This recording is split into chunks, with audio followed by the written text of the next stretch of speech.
ഇന്ന് ഞാനുണ്ടാക്കുന്നത് ബീഫ് വരട്ടിയതാണ്. അത് ചട്ടി ചൂടാക്കി എണ്ണ ഒഴിക്കുക.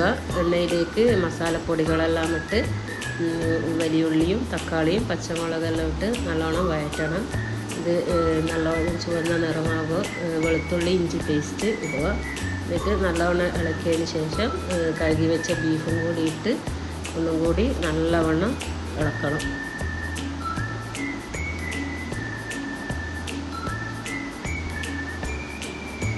ഇളക്കി കഴിഞ്ഞതിന് ശേഷം വെള്ളം ഒഴിക്കുന്നുണ്ട്.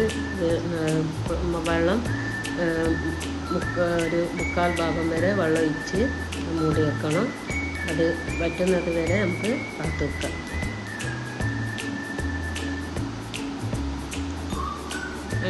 വറ്റിക്കഴിഞ്ഞാൽ അത് അടുപ്പത്ത് നിന്ന് ഇറക്കി അതിന് ശേഷം എണ്ണ ചൂടാക്കാൻ വെച്ചിട്ടുണ്ട്. ചെറിയ ഉള്ളിയും വറ്റൽമുളകും കറിവേപ്പിലയും ഇട്ട് നല്ലവണ്ണം ഇളക്കുക.